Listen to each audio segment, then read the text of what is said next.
Hello everyone, आप सबका स्वागत है रितेश कॉमर्स क्लासेस पे। मैं रितेश सर। तो आइए हम लोग करते हैं।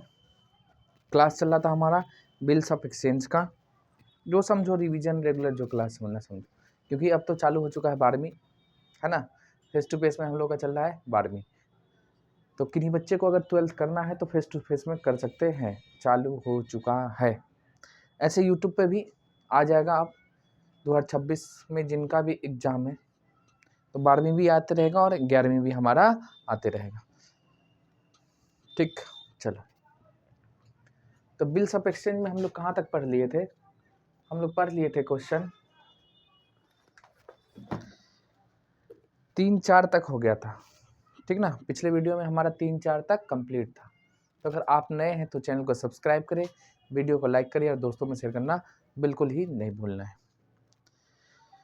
चलो, तो क्वेश्चन नंबर हम करेंगे आज 5 और 6।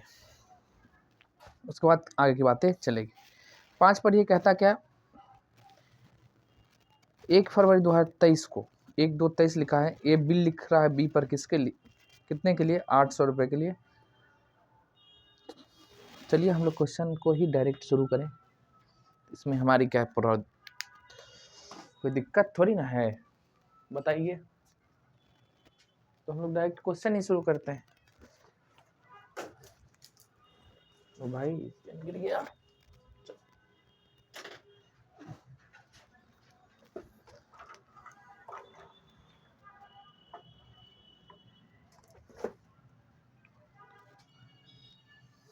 रेडी, चले आइए एक नए जोश के साथ हम लोग शुरू करते हैं। क्वेश्चन नंबर 4 में क्या लिखा है, पढ़ेंगे और सॉल्व करते हुए जाएंगे। क्वेश्चन नंबर 4 दिख रहा है? दिख रहा है। कह रहा है 4 नहीं सर 5, 4 तो हो रखा है ना, 3-4। क्वेश्चन 5 कहता है 1 फरवरी 2023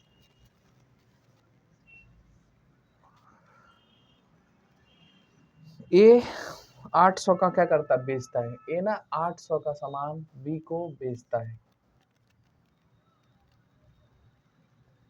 और 90 दिनों के लिए बेचेगा, के लिए 90 दिनों के लिए बिल लिखा जाता है। ऐसे आपको अगर कोई पूछे आइडल बिल ऑफ एक्सचेंज में जो डेज दिया जाता है वो कितने दिनों का होना चाहिए, यानी वो 3 महीने का होता है, 90 दिन का ही वैलिड होता है।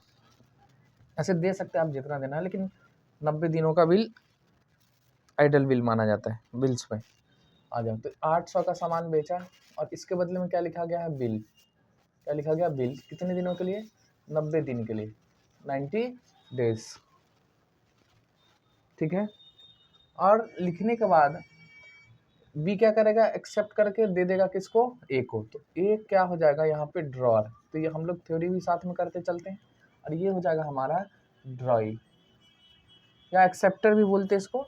यानी ए ने बी लिखा है किसके ऊपर, बी के ऊपर। ठीक है जी, हाँ जी।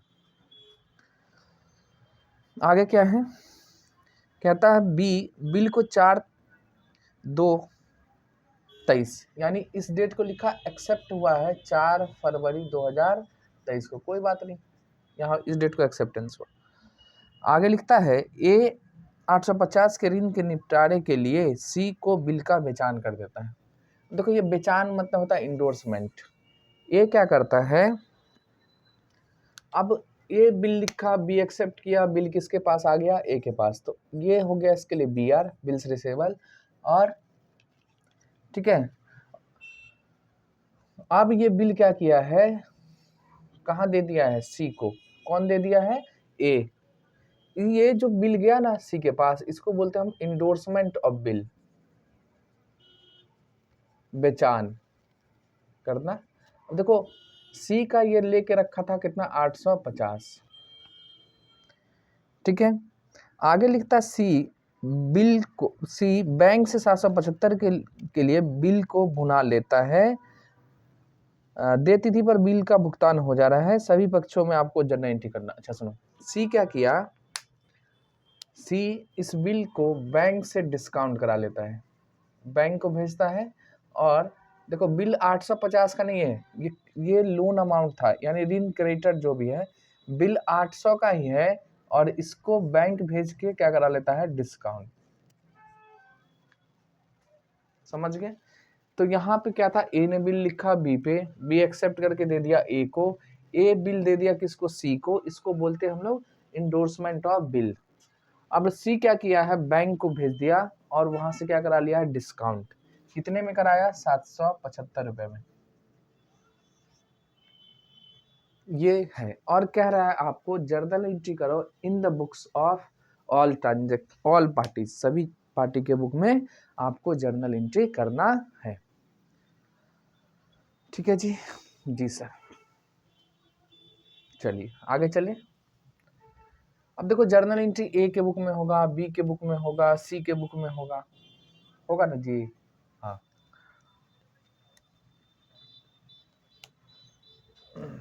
तो जर्नल एंट्री का आपको फॉर्मेट खींचना है।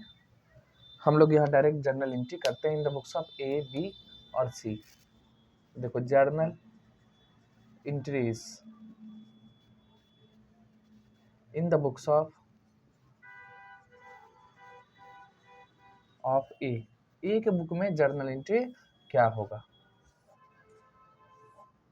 फॉर्मेट प्रॉपर खींचिएगा, डेट पर्टिकुलर जो भी होता है। इसमें तो ये आ गया, क्या करें, इसके नीचे खींच देते हैं ना। ये ऊपर वाला लाइन नहीं है जर्नल का, तो ये लाइन नहीं है, इसको आप हटा दीजिए, ये ब्लू वाली।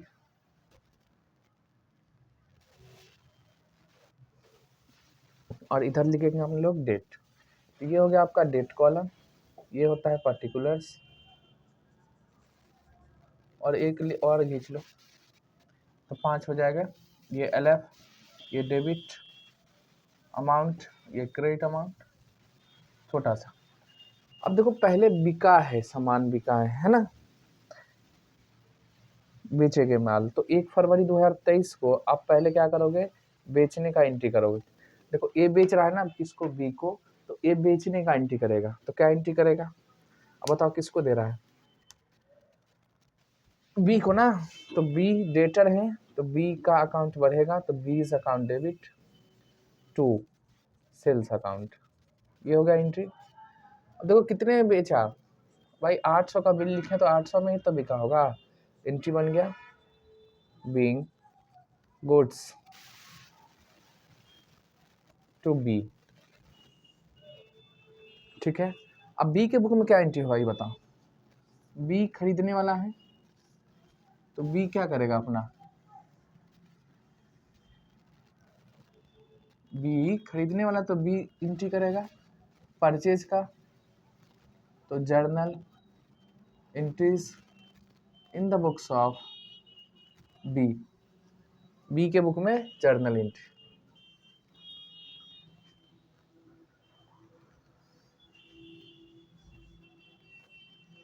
चल भाई, ये हो गया डेट कॉलम, ये आपका पर्टिकुलर्स और LF डेबिट और क्रेडिट अमाउंट कॉलम। अब सोचिए बी कौन है, खरीदने वाला है ना। तो बी खरीदा है तो क्या एंट्री बनेगी, परचेज अकाउंट डेबिट। देखो परचेज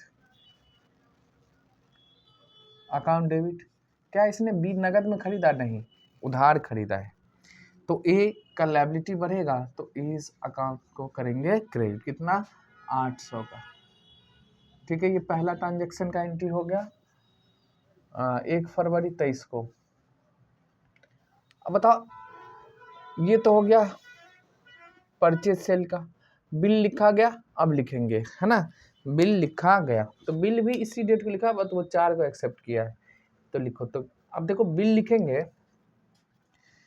तो एक लिए वो असेट्स हो जाएगा, तो बिल्स रिसीवेबल अकाउंट डेबिट। और अब बी डेटर था, अब कमेगा, तो इसको क्या करेगा, अब बी को क्रेडिट कर देंगे, यानी डेटर कम रहा है, इसके बदले में दूसरा सा असेट्स बढ़ रहा है हमारा, कौन सा, डेटर, सॉरी बिल्स रिसीवेबल। ठीक है,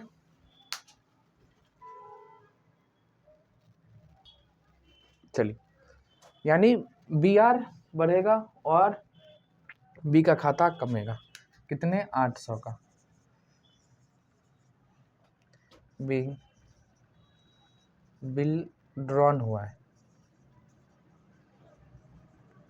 बाय ए के द्वारा लिखा गया 1 फरवरी को ही। अब देखो इस बिल को एक्सेप्ट किया है कौन, बी, कब किया 4 फरवरी, लिख दीजिए 4 फरवरी को, और क्या है। अब देखो ये लायबिलिटी है ए, तो ए का खाता अब कमेगा तो ए के नाम को डेबिट करेंगे, ठीक। और दूसरा लायबिलिटी बढ़ेगा, यानी जो बिल जो एक्सेप्ट किए तो बिल्स पेबल के नाम से बढ़ेगा, तो bills payable account, bills payable liability था, ए भी हमारा लायबिलिटी है, तो ए अब कम जाएगा, उसके बदले में लायबिलिटी बढ़ेगा दूसरा, कौन सा, बिल्स पेबल के नाम से। तो बी बिल एक्सेप्टेड हो गया 4 फरवरी। अब देखो 4 फरवरी एक्सेप्ट हुआ, ए बिल किसको दे दे रहा है, सी को, ए किसको दे दे रहा है, सी को, ए दे दे रहा है सी को, क्या इसमें बी का कोई लेना देना है, नहीं, तो क्या इंडोर्समेंट जो हुआ बिल, इंडोर्समेंट ऑफ बिल जो हुआ है उसमें बी के में तो एंट्री नहीं बनेगी, नहीं, लेकिन ए में बनेगा और सी में, तो जर्नल एंट्री लिखना होगा आपको in the books of C, entries in the books of C. तो एक बार खुद को सी बनाओ, एक बार में खुद को बी बनाओ, और एक बार खुद को ए बनाना है, और एंट्री मारते हुए जाना है, बस हो गया। और थोड़ी ना दिखने में इतने बड़ा है, अगर आपको रूल्स अच्छे से आता है, पता है, तो आपके लिए कोई बड़ी बात नहीं है, कैसा भी एंट्री हो आप मार लीजिएगा आराम से। तो मॉडर्न अप्रोच से हम लोग करते हैं, आप उसको अच्छे से समझिए, हो जाएगा, ठीक है। चलिए अब देखो समझो, ए बिल किसको दे दे रहा है, सी को, तो ए के पास से बिल कहाँ जाएगा, सी के पास, कौन, तो बी आर था, तो अब ये असेट्स है, बढ़ेगा कि घटेगा, ये घटेगा, तो इसको डेबिट करोगे, क्रेडिट, क्रेडिट करते असेट्स घटता है तो क्रेडिट करेंगे, तो एंट्री क्या बनेगी, बी रिसेवेबल को क्रेडिट करना है, ठीक है जी। अब ये बताइए ये बिल किसके पास जा रहा है, सी के पास, यानी सी जो हम लायबिलिटी था, सी जो लायबिलिटी था, अब सी लायबिलिटी कमेगा तो इसको क्या करेंगे, डेबिट करेंगे, क्या करेंगे, डेबिट, तो लिखो सीज अकाउंट डेबिट, कितना 800, देखो अच्छा सुनो, यहाँ पे लायबिलिटी है 850, लेकिन बिल कितने का दिया गया, सेटलमेंट के नाम पे दिया 800, कितना दिए हैं 800 ही, आगे इसमें कुछ लिख नहीं रहा है, 850 के निपटारे के लिए सी को, निपटारा मतलब पूरा पैसा अब खत्म हो जाएगा 850 में, बदले में कितना दिए हम 800 का बिल, क्या दिए 800 का बिल, तो यहाँ पे कुछ बोला नहीं है, लेकिन सेटलमेंट कह रहा है तो डिस्काउंट लिखेंगे, कहें क्यों, देखो लायबिलिटी 850, बिल दिए 800 का, तो 50 रुपये हमको छूट मिल गया, सेटलमेंट किसको मिला, ए को, तो अब इस एंट्री में देखिए ए सी लायबिलिटी था कम गया तो डेबिट करोगे, असेट्स था कमा है इसलिए क्रेडिट करेंगे, और डिस्काउंट इनकम है इसलिए इसको क्या करेंगे, क्रेडिट करेंगे, जो हमने किया है, ठीक है। नरेशन का पार्ट्स दिख रहा है, चलिए थोड़ा सा ऊपर लिखते हैं, बीइंग विल इंडोर्स टू सी को हम इंडोर्स कर दिए, कब, मान लो भाई 4 फरवरी को एक्सेप्टेंस हुआ तो 4 को ही कर दिए होंगे। अब क्या बताइए इसमें सी का, बी का कोई लेना देना है, नहीं, सी का, अब सी मानो सी, तो सी के लिए ए क्या था, डेटर, क्या था, डेटर, यानी सी से पैसा लेना था, उसके बदले में पैसा नहीं दिया, वो बिल दिया, क्या दिया है, बिल, तो बिल अब किसके पास है, सी के पास, तो बिल सी के लिए क्या है, असेट्स, तो क्या करेगा, डेबिट, तो भाई बिल्स रिसेवेबल अकाउंट डेबिट, देखो असेट्स बढ़ा है, कितने से बढ़ेगा 800 से, और डिस्काउंट हो गया तो इसके लिए एक्सपेंस है, तो डिस्काउंट अकाउंट डेबिट कितना 50, और बिल किससे आया, ए से, यानी ए हमारे लिए डेटर था, अब क्या होगा, ये कम जाएगा तो ए के नाम को क्या करोगे, क्रेडिट करेंगे, ठीक है, कितना 850 बीइंग बिल्स एक्सेप्ट। बिल आ गया इसके पास क्या तारीख को भाई 4 फरवरी। बस इतना ही हुआ, मतलब ए और बिल चला गया ए से कहाँ सी के पास। अब सी क्या किया, बैंक से डिस्काउंट करा लिया। क्या किया, बैंक से डिस्काउंट। कितने में कराया 775। अब सोचो खुद को, अपने आप को सी बनाओ, बिल आपके पास, ठीक है जी। अब बिल का क्या करा रहा हो, डिस्काउंट। क्या करा रहे हैं, मान ली बिल है, क्या है बिल, और बिल को हम डिस्काउंट करा रहे हैं, तो बिल कहाँ जाएगा, बैंक। बैंक से क्या आएगा, पैसा। तो ये अपने पास से जा रहा है, ठीक है भाई, चला गया। तो बिल हमारे लिए असेट्स था, कमेगा, क्रेडिट करेंगे। बैंक से क्या आएगा, पैसा। पैसा हमारे लिए क्या है, असेट्स है, तो क्या करोगे, डेबिट। क्या करेंगे, डेबिट। तो बैंक अकाउंट डेबिट, संपत्ति है, भरा है, तो एंट्री क्या बनेगी, बैंक अकाउंट डेबिट। ठीक। अब देखो बिल चला गया, तो बिल तो संपत्ति था, क्रेडिट करोगे टू बिल्स रिसीवेबल।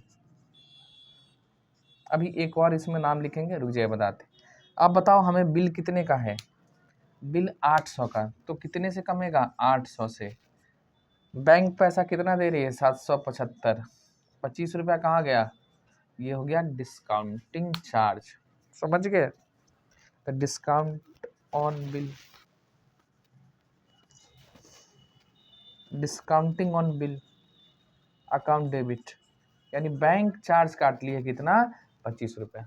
इनकी समझ में आया। देखो बैंक से पैसा आएगा, संपत्ति है, बढ़ेगा, डेबिट करेंगे। बिल अपने पास से कितने जाएगा, 800 का जाएगा, जो कि हमारा संपत्ति है, तो कम रहा है कितने से, 800 से, क्रेडिट करेंगे। और जो डिफरेंस है 25 रुपया, वो हमारी डिस्काउंटिंग चार्ज है, जो चार्ज करती है कौन, बैंक। तो हमारे लिए एक्सपेंस है, तो उसको डेबिट कर देंगे, हो गया। सिंपल सी बात थी, एंट्री खत्म। अब सुनो, बिल किसके पास, बैंक के पास। और ये बताओ, जब 90 दिन बाद यानी मैच्योरिटी डेट आएगा, मैच्योरिटी डेट पे क्या होगा, बैंक बिल लेके कहाँ जाएगी, बी के पास। किसके पास जाएगा, बी के पास, ऑन मैच्योरिटी डेट। और इस डेट को बिल का भुगतान कर दिया है किसको, बैंक को, यानी जिसके पास बिल रहेगा उसको पैसा दे देगा कौन, बी। ठीक है। अब 90 दिन, तो आपको पहले यहाँ मैच्योरिटी डेट और ड्यू डेट निकालना पड़ेगा। सुनो सुनो, है ना जी, जी। तो हम इस चक्कर को हटाते हैं और आपको हम समझाते हैं। ड्यू डेट हम मैच्योरिटी डेट निकालेंगे,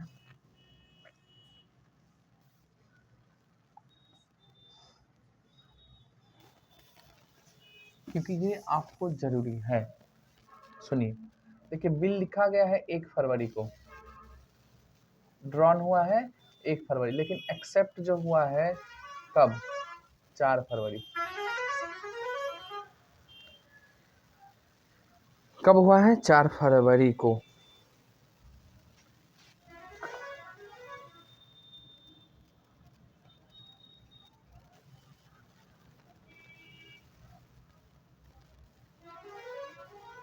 अब इसमें 90 दिनों का है, तो 90 दिन, तो यानी 90 दिन लेना है। तो फरवरी में 23 है, तो कितना होगा, बचेगा डेट 28, तो 24। देखो फरवरी में टोटल 28 दिन होता है, कितना, 28 दिन। 23 है, इसलिए 28 में 4 को एक्सेप्ट किया है, तो भैया और कितना फरवरी मिलेगा, 24 दिन। तो 90 में से हम लोग 24 घटा देंगे। 90 में तो टोटल डेट जो हमको मिला है 90 दिनों का, जिसमें 24 दिन कितना, तो भाई 90 माइनस में 24, तो 66 दिन बचा। अब देखो जब ये फरवरी पूरा खत्म हो गया, 24 दिन ये, 4 दिन ये, 24 4 28 खत्म।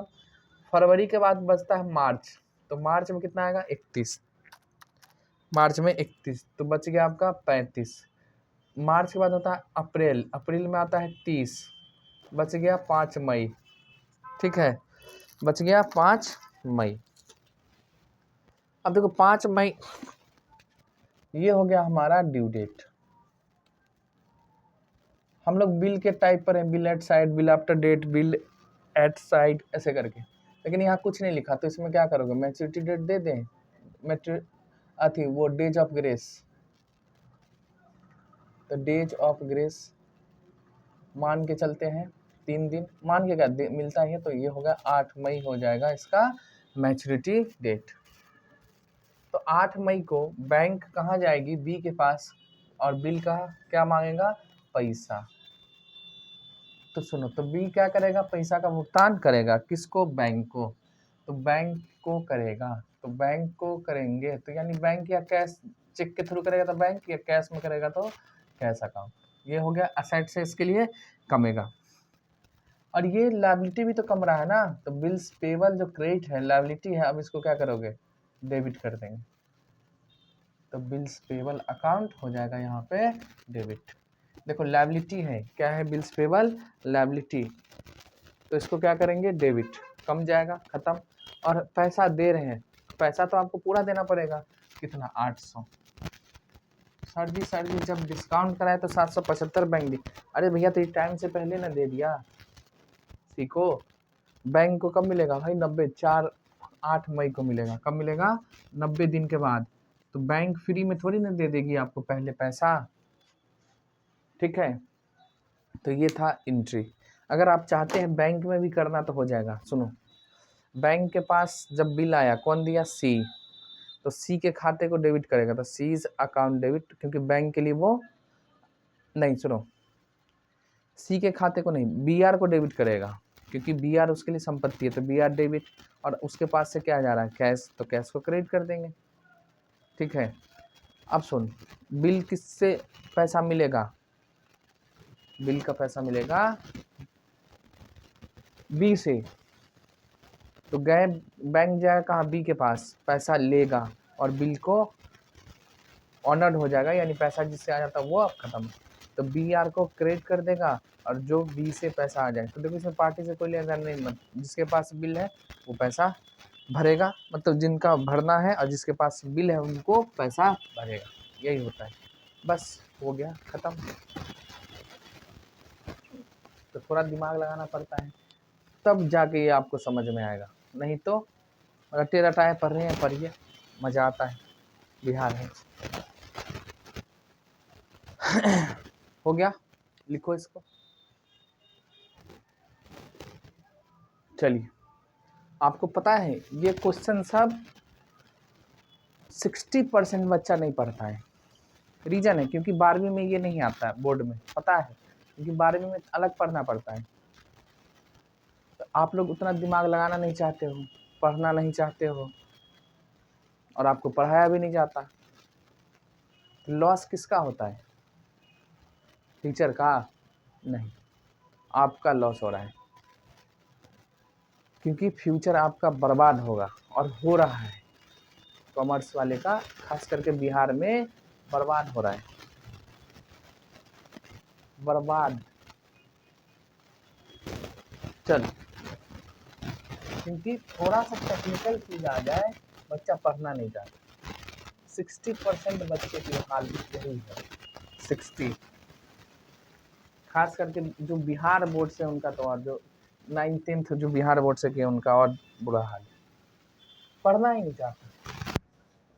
उनको हंसी मजाक बेकार की बातें वो टीचर अच्छे लगते हैं, है ना, जो हल्के में करा दे, हल्का हल्का क्वेश्चन करा दे, वो बेस्ट है।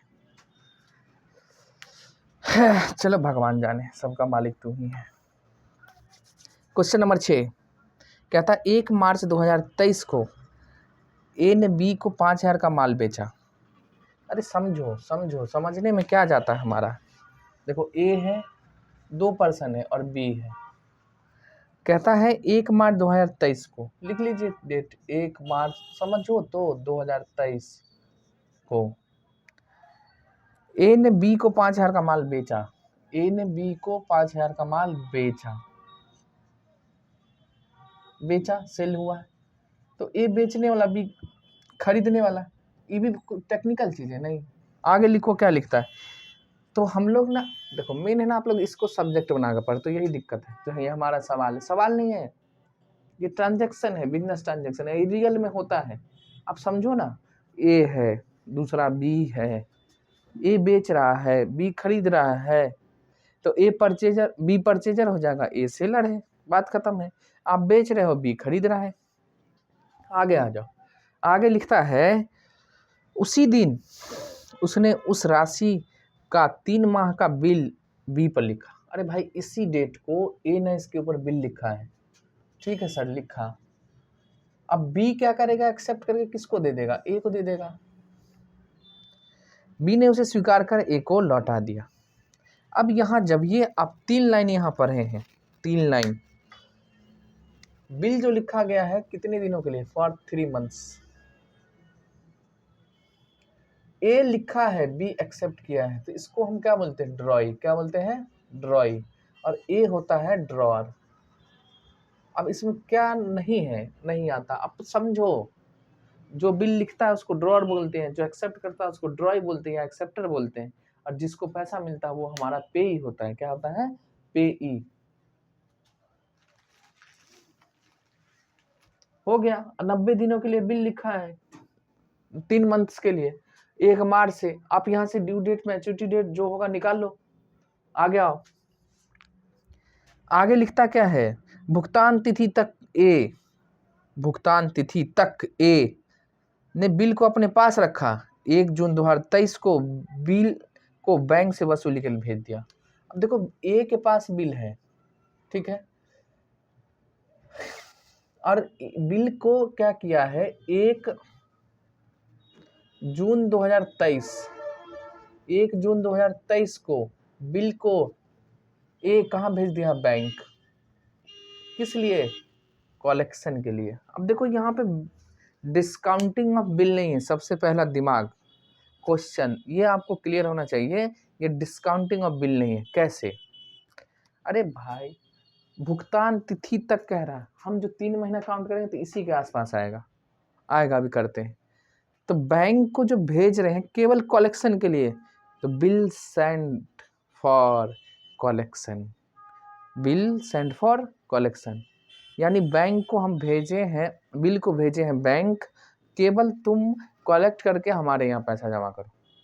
ये नहीं जो तुम हमको टाइम से पहले पैसा दे दो। अगर पहले आएगा तो उसको हम बोलते हैं डिस्काउंटिंग ऑफ बिल, यानी मैच्योरिटी डेट से पहले पैसा मिलेगा। यहाँ वैसा केस नहीं है, समझे अंतर। आगे आ जाओ, तो ये जो ट्रांजैक्शन हुआ ए और बैंक के पास, इसको बोलते हैं bill sent for collection, not discounting of bill. सबसे बड़ी चीजें ये है, ये आपको समझना जरूरी। और जब ये नहीं होगा तो डिस्काउंट का कोई लोचा आएगा ही नहीं, समझे। चलिए,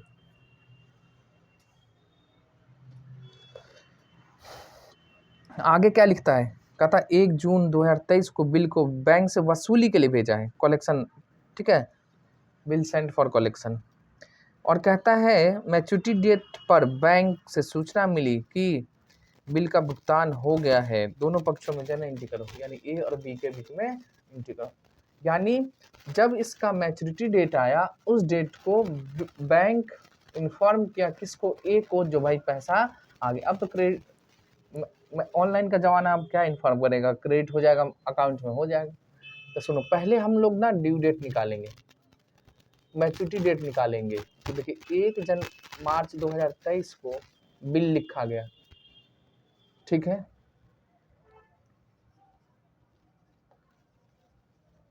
तीन महीने के लिए। तो मार्च छोड़ दोगे, मार्च छोड़, अप्रैल मई जून, 1 जून आएगा, 1 जून आ गया।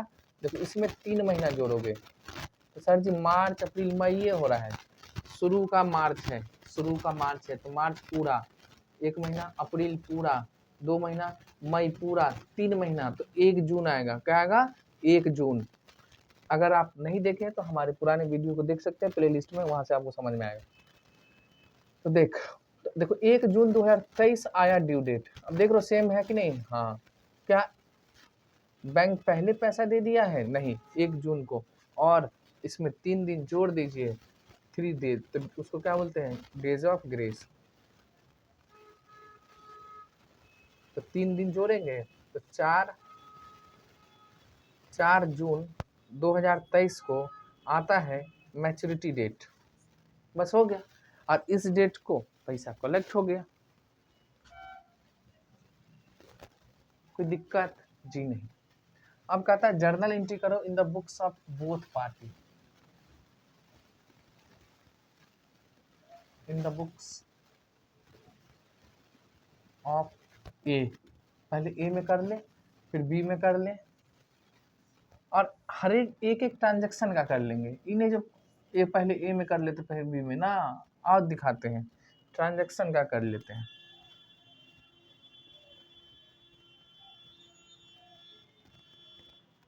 जगह लग जाएगा है ना ज़्यादा, तो इसको भी इंगेज करते रुक जाओ।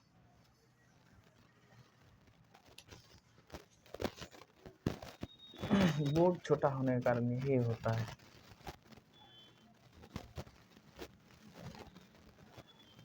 Journal entries in the books of A.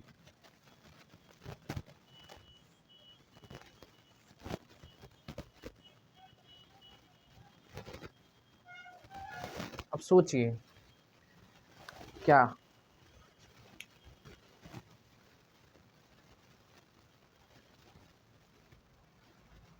LF debit amount column और credit amount column.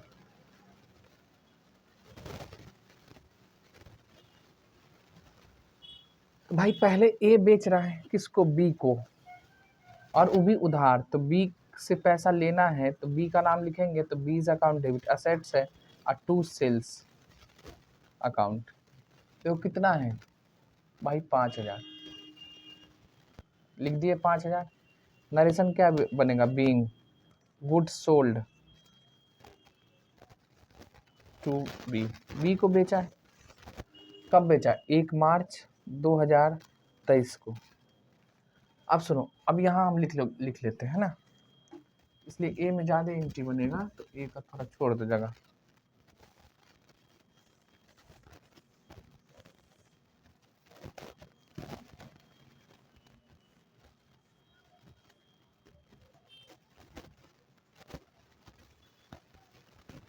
Journal entries in the books of B. देखो बी एंट्री करेगा है ना, तो बी के बुक में क्या एंट्री होगा, बी खरीदा है बेचा है, खरीदा है, तो बी परचेज का एंट्री करेगा, और क्या करेगा,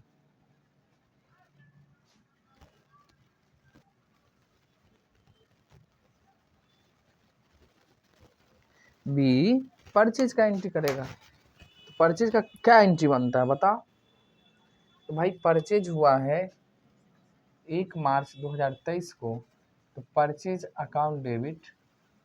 देखो ये नगद है कि उधार है, उधार किससे, ए से, तो ए का भाई नाम लिखना पड़ेगा है ना। क्रेडिटर्स हैं, पैसा देना है, लायबिलिटी बनता है, क्या बनता है, लायबिलिटी, बढ़ा है इसलिए क्रेडिट किए हैं।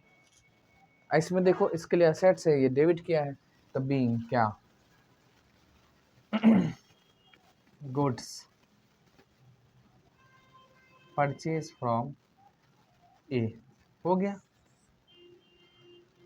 इसकी एंट्री हो गई। अब देखो बिल लिखा गया, क्या लिखा गया, बिल। बिल लिखेंगे तो यानी हमारा एक तरफ डेटर कमेगा, दूसरे तरफ बी के बुक में लायबिलिटी कमेगा, एक और रिवर्स बढ़ेगा। अब सुनिए, बी हमारा एसेट्स था, कमाओगे, क्योंकि अब बिल लिख रहे हैं, तो बी के नाम को क्रेडिट करेंगे, संपत्ति कम रहा है, लेकिन इसके बदले में दूसरा एसेट्स बढ़ रहा है, यानी बिल्स रिसीवेबल बढ़ रहा है, तो बिल्स रिसीवेबल अकाउंट हो जाएगा डेबिट कितना, 5000 से। तो एंट्री क्या बनेगी, बीइंग बिल्स ड्रॉन बाय ए, हो गया, ठीक है।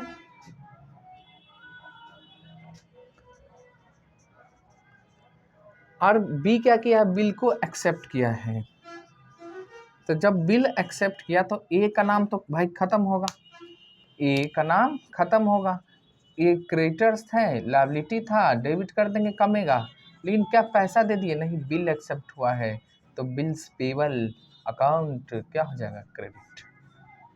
बताइए कितना भैया? 5,000। तो क्या लिखोगे? बीइंग। अब ये एक्सेप्ट किया, बिल एक्सेप्टेड बाय, या बिल एक्सेप्टेड लिख दो, हो गया। ठीक, यहाँ तक कि कोई कहानी, कोई दिक्कत नहीं। बिल किसके पास? ए के पास। कहाँ भेज दिया? कहाँ? मैच्योरिटी डेट को पहले तो भेजा 1 जून को, तो 1 जून का एंट्री करना होगा। चलो, तो बिल कहाँ भेज रहे हैं? बैंक में। तो ये असेट्स था, डेबिट हुआ है, अब क्या करोगे? इसको क्रेडिट करेगा। कौन करेगा? ए। तो ले भाई, बी आर, यानी बिल्स रिसीवेबल को क्रेडिट करेंगे। बताइए कितना? तो जितने का बिल है 5,000, तो ये संपत्ति के नाम पे कमेगा। लेकिन कब कम रहा है? 1 जून को। ठीक है, ये जो बिल हम बैंक भेज रहे, बैंक पैसा दे दिया? नहीं। तो यहाँ एक दूसरा अकाउंट आपको खोलना होगा, बिल सेंड फॉर कलेक्शन। क्या लिखोगे? बिल, ये टेम्पररी होता है ये खाते सब, send for collection account, debit. कितना? 5,000। क्या बताओ? इस 1 जून से बी से कोई रिलेटेड है? नहीं। बी के बुक में कोई एंट्री होगा? नहीं। क्यों? अरे तुम सेंड करो, डिस्काउंटिंग करो, इंडोर्समेंट करो, उससे हमें कोई मतलब नहीं। हमें मतलब है ऑन मैच्योरिटी डेट पे। तो ये 1 जून का होगा। बस कुछ नहीं है, ट्रांजैक्शन समझते जाइए। देखो, बिल भेज दिए बैंक, ए के बुक से बिल को आप हटाओगे, डेबिट था, असेट्स है, अब क्या करेंगे? अपने को क्रेडिट करना है। और इसके जगह पे दूसरा नाम, यहाँ देखो बैंक नहीं लिखेंगे। क्यों नहीं लिखोगे? क्योंकि बैंक में पैसा 4 तारीख को बढ़ रहा है। कब? 4 जून को बढ़ेगा, ऑन मैच्योरिटी डेट पे, 1 जनवरी को नहीं। तो यहाँ एक नया खाता खुलेगा, bill sent for collection account, debit temporary account होता है, being bill sent for collection. कहाँ? बैंक। इसका 1 जून का कोई एंट्री नहीं बनेगा। किसके खाते में? बी के खाते में। अब आया मैच्योरिटी डेट, यानी 4 जून, और 4 जून को क्रेडिट हुआ, यानी बैंक में पैसा बढ़ा किसके? ए के बुक में। तो ए अब डेबिट करेगा। तारीख देख लो, यहाँ 1 है और यहाँ 4 है, इसीलिए अलग अलग एंट्री मारे हैं। Bank account debit. कितना भैया? खाते में कितना बढ़ा? 5,000। टू किस चीज़ का? जो हमने ये जो खाता क्रिएट किया था, अब इसको खत्म करोगे। कितने से? 5,000। अब देखो तो ये डेबिट था, ये क्रेडिट हो गया खत्म। आपके पास क्या बचा? Bank account debit to B R. ठीक है, और बताइए क्या? बी ने अपना कर्जा दे दिया किसको? ए को भुगतान किया। तो कर्जा कमाओगे किस नाम से है? यहाँ नाम है बिल्स पेबल के नाम से, तो बिल्स पेबल अकाउंट डेबिट। और पैसा पेड किया तो मान लो बैंक से करेगा तो बैंक, और कैश में करेगा तो कैश। बैंक में ही किया तो बैंक को दिया तो बैंक से ही होगा, तो कैश लिखना जरूरी नहीं है। तो बैंक का बैलेंस इसका कम जाएगा। कितने से? 5,000 से। बताइए, कोई भारी, कुछ भी भारी है? कुछ भी भारी है नहीं। लेकिन नहीं पढ़ेंगे, नहीं पढ़ेंगे, क्योंकि एग्जाम में आता नहीं। थ्योरी लिख के पास कर जाएंगे। जहाँ काम करोगे बेटा, वहाँ थ्योरी नहीं चलता है ना। हाँ, तो अड़ोसी पड़ोसी आगे पीछे देख लो, सब पता चल जाएगा क्या जिंदगी है। इसलिए पढ़िए, मन लगा के पढ़िए, कहीं भी पढ़िए लेकिन मन लगा के पढ़िए। ज़्यादा से ज़्यादा प्रैक्टिकल समझो, प्रैक्टिकल सॉल्व करो, प्रैक्टिकल काम करो। नहीं करोगे बहुत तकलीफ होगा। ये लिख लो कहीं, थ्योरी से दुनिया नहीं जाने वाली है। और ये भी मत भ्रम में पालिए, जो ये हमारे 12वीं में नहीं आएगा, 12वीं में हम टॉप कर गए, कोई फ़ायदा नहीं, कोई फ़ायदा नहीं होता है। चलो, तो ये हो गया हमारा 5-6 ख़त्म। क्वेश्चन नंबर 7 है, हम लोग अगले वीडियो में करेंगे। 7 में क्या है, जितना पढ़े हो ना सबको एक जगह कर दिया, कोई बात नहीं, हम लोग कर लेंगे। तो चलिए हम लोग फिर मिलते हैं अगले वीडियो में, तब तक के लिए बाय बाय। अगर आप नए हैं तो चैनल को सब्सक्राइब करें, दोस्तों में ज़्यादा से ज़्यादा शेयर करिए, और अच्छा लगे तो वीडियो को लाइक करना बिल्कुल नहीं भूलना है। टाटा बाय बाय, धन्यवाद।